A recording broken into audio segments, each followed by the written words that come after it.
I'm not figuring out ways to get on TV to bloviate, I'll tell you that. Anyway, I do like sharing stories about the presidency. Here's our mission.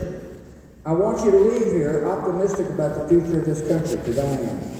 Politically as well as from an entrepreneurial perspective, from an innovative perspective. But we're going to be just fine politically. Just fine. Yeah. Now let's turn to some. Plus more. Let's turn to some critical global issues. Mr. President, in a recent statement you said Russia's President Vladimir Putin, you referred to him as an empire builder, and who may not stop at invading Ukraine. Yeah. Comment on the war and continuing to help Ukraine. Yeah, I'm shocked that some people do not want to support Zelensky. I just don't understand. I don't understand how people can stand by and watch a young democracy be bullied by an autocrat and us do nothing about it. There's like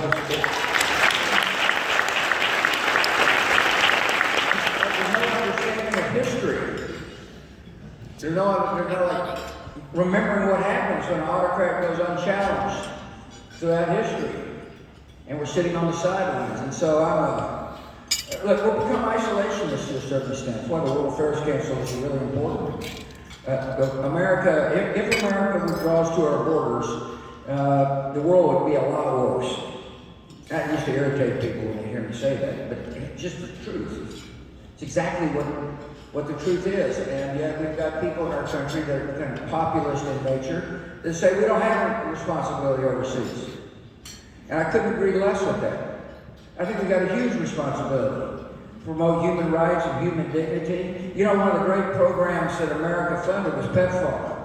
25 million people now live who would have died, and we can't get it through Congress. You know why? Because they're debating some political issue as a result. Look, government programs aren't very good because they're not measurable. This happens to be good because it's measurable. And if we can't fund a program to save 25 million lives, we're really too isolationist. And anyway, don't get me going. Mr. President, you rallied the nation during one of the worst terrorist strikes on American soil. As we watch the daily updates in Israel and Gaza, Yeah. your thoughts?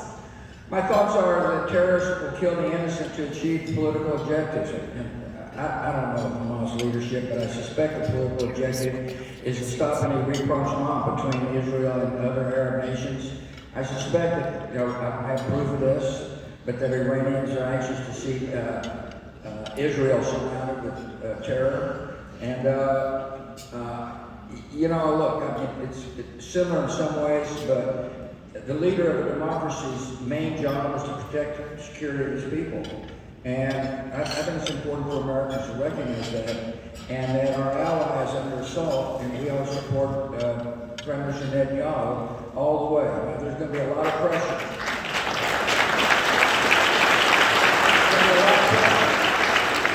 Innocent people are going to get hurt, and that's the sad nature of war. I doubt whether Hamas, the killers, really cared whether innocent people got hurt. As a matter of fact, pretty confident they were happy they did, so they can disclose it on Israeli TVs, trying to create fright amongst the people. And you watch and see, it's going to be what both sides are guilty of, this and there. There's only one side guilty, and that's the people that murder innocent women and children. And they need to be held to account, and we need to support Israel. Absolutely.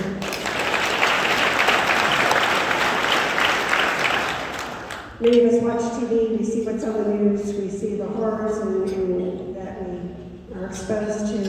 Can we shift a little bit? Let's talk about China. Any thoughts on China? Well, they're a competitor. I don't think they're to be feared. I think we need to worry about stealing secrets, maybe affecting elections as a result of cyber attacks. But they're not a threat in the sense that I don't think we're going to go to war with China. As a matter of fact, Xi Jinping has got a real problem, it seems to me, and that is that he's worried about the rise of an entrepreneurial class. He don't want to trade off political power for economic freedom. And as he kind of suppresses an entrepreneurial class, it's going to be impossible for him to repay all the debts they have. You cannot repay debt without private sector growth, no matter what your system of government is. And so he's got a demographic issue. He's got, I don't really know the guy. And so it's hard. When I was there were 7 deciders, as opposed to one, so like a check and a balance, And it made it difficult because we couldn't get any response from them at times. Like, you remember when EP3 got shot down over Hainan Island? Like, crisis number 1 of the Bush presidency. I couldn't get the Chinese leader to return my phone call. I said, look, mate, send back the hostages, will you? This is not an act of war. But he never would return the call because they couldn't make up their mind as a government how to respond. And now it's one guy, so I don't know the guy, but he made a bad bet on Putin. I think the way I would look at this is, what does it take to diminish the United States? China will do it. And I'm not talking militarily, I'm talking just in influence. And so it's a rocky time right now. The key thing is that we make sure our alliances in the Far East are strong. Japan, South Korea, Philippines, Australia, India.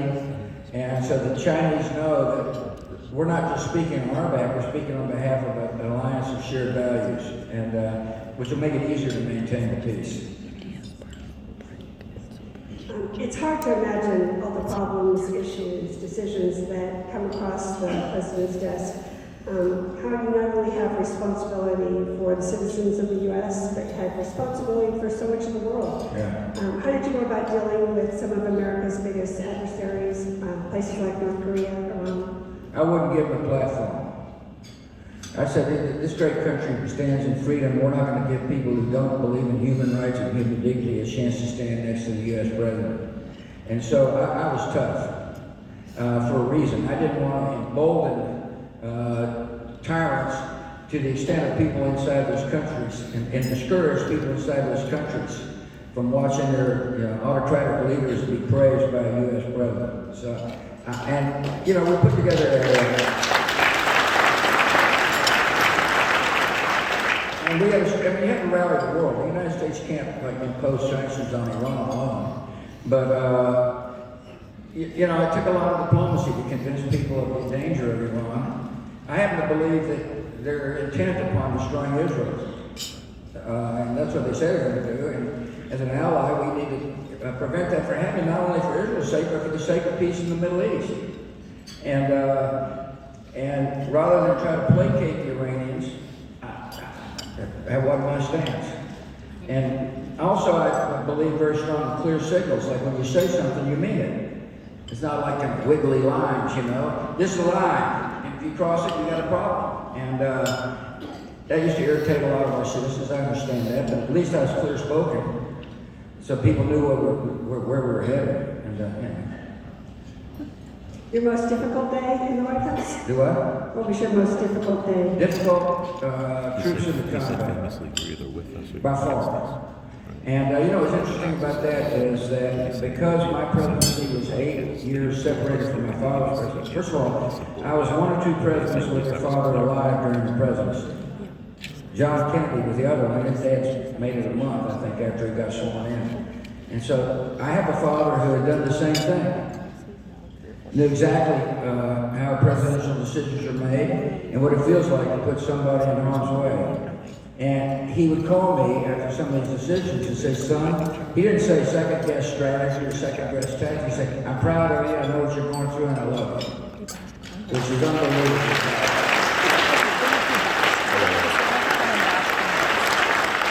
Made a huge difference to hear his voice. Did your dad encourage you? Mother's voice is a little different. Like the time I was getting ready to run against Ann Richards. I said, I'm going to run against Ann Richards. She said, you will not win. I got a great weather story for here. At Memphis Hospital, Laura and I go visit her, and she looks me straight in the eye and she says, I want to die. Oh, God, mother, please, put me in something. Anyway, so I said, do you fear death? And she said, no. I don't fear death. And I thought she might have been, oldest son, to make you feel better, you crush when I die. I don't fear death. About 2 months, maybe 2 weeks later, the hospice person called and said, your mother's going to be dead in seconds. And I said, can she speak? Yes. I said, got on the phone, said, Mom, I'm calling to tell you how much I love you and what a fabulous mother you have been. She said, George, I love you too. You're my favorite son on the phone.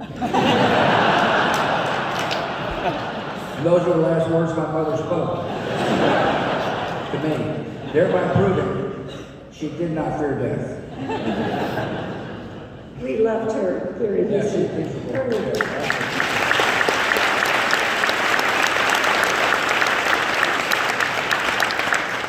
You mentioned that our immigration reform has been a complex issue over several administrations. Is it possible to get meaningful immigration reform enacted? Not now. It's too political on both sides. It's a beautiful issue if you're trying to increase people's fears. If you believe the job of somebody running for office is to create fear to get votes, you're not going to get it solved. They've got to do a better job of enforcing the border. And it's a federal responsibility. It's not a state responsibility, it's a federal responsibility. And there's chaos on the border. And chaos is exploitable by these smugglers, people who take advantage of desperate human beings. And I don't know, there's continual mixed signals, and frankly, I haven't done a good job. Having said that, our country still needs to respect the immigrant. They made a huge contribution to our nation in the past, and will make a big contribution in the future.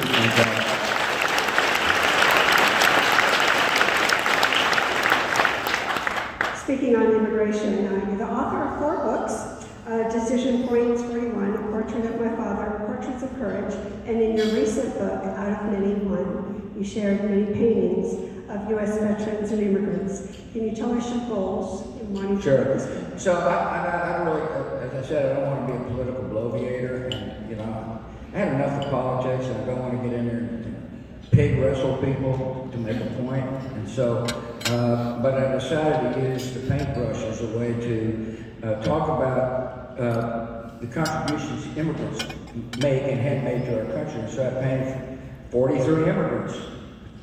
Probably wondering why I got that number. Anyway, so one of them was Javed Anwar.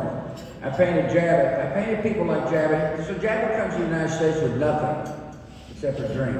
Raised by a single mother in Pakistan, knows nobody, thinks he's going to become a nuclear engineer, gets to Wyoming, actually goes out and stands on a sub and realizes he'll get claustrophobic, so he switches to petroleum engineering and has made a go of it, from zero to something. But the key thing about what immigration does, not only invigorates the entrepreneurial spirit, but it also invigorates the desire of people who've succeeded to give back. And Jack is unbelievably generous, and they've given this lovely award for him tonight. But yeah, like I put painted Kissinger and Madeleine Albright, and showing their stories, it shows what a remarkable country we have. These are 2 Jews fleeing fascism, in Madeleine Albright's case, communism as well, and they end up becoming secretaries of state of our country. There's no land like that is willing to give people a chance to succeed like ours does. And I put Dirk Nowitzki on there to sell books in Dallas, and Albert Pujols, not to remind old Astros fans of the home run yet, but anyway.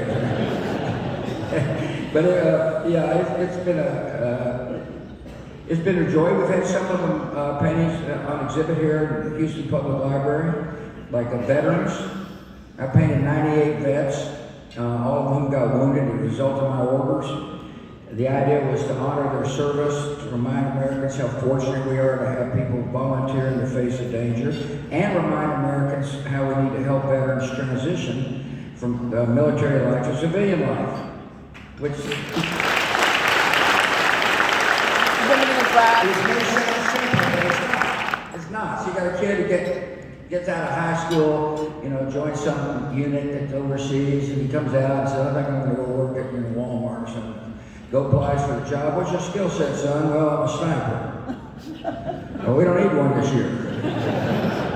In other words, the language of, and again, it's elementary, I know, but, you know, I'm well-trained, I can face pressure, danger doesn't worry me, I'm a team player, all of a sudden that person becomes employable. And the other thing about the vets that we need to really focus on is the invisible wounds of war.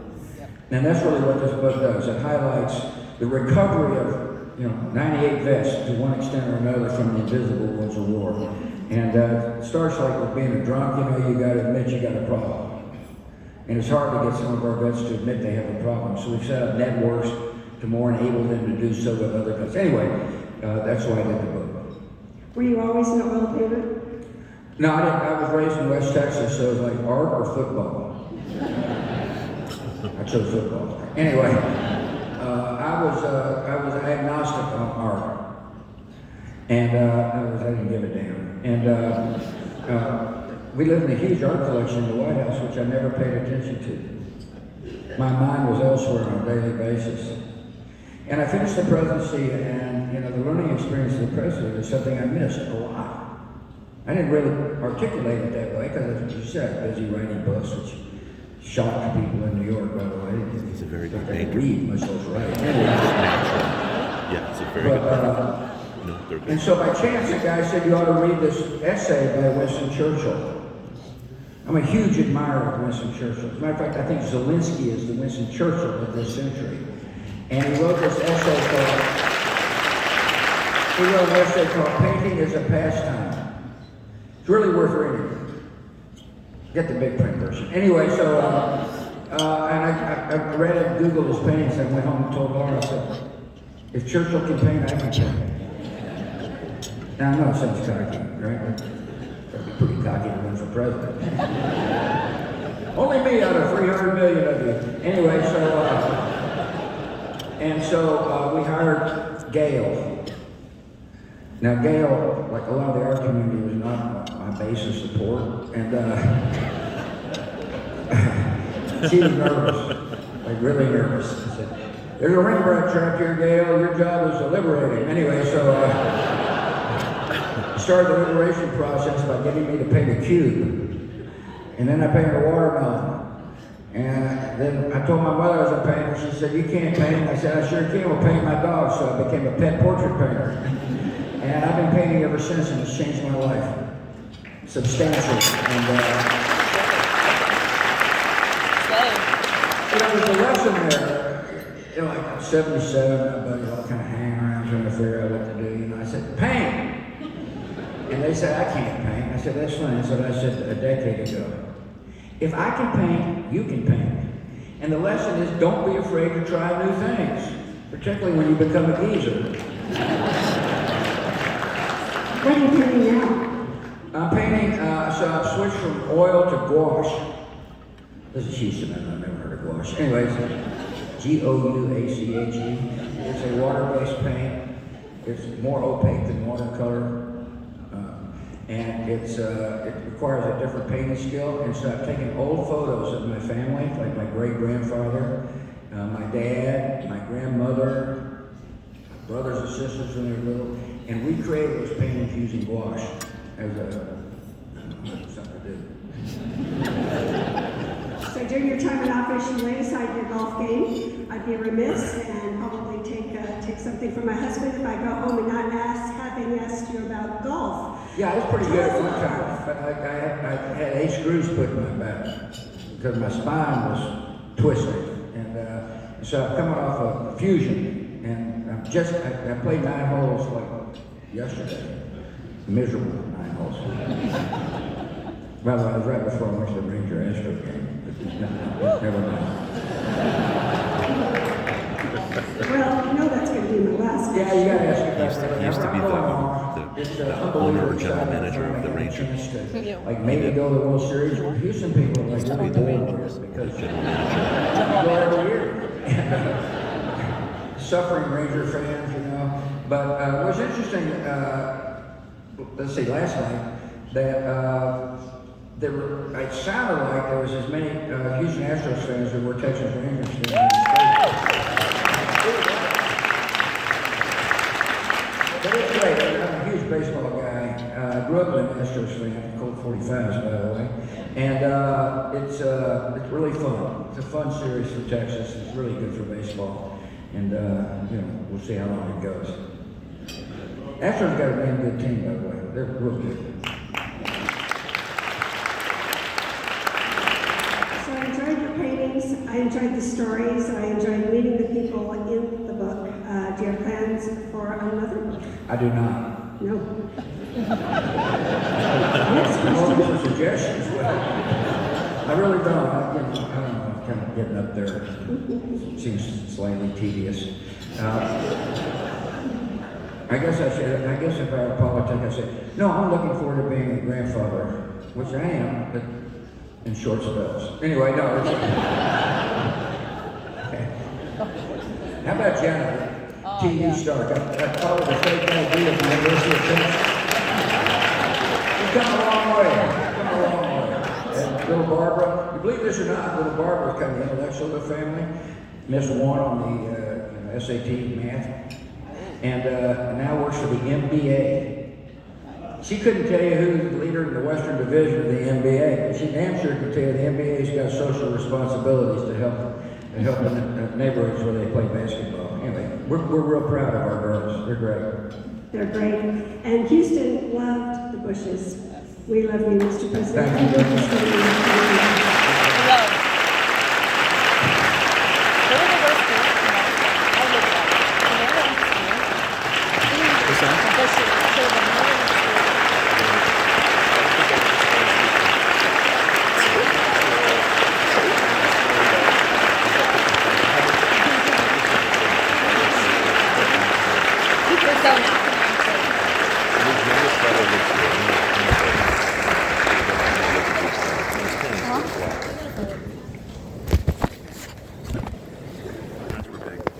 for spending this time.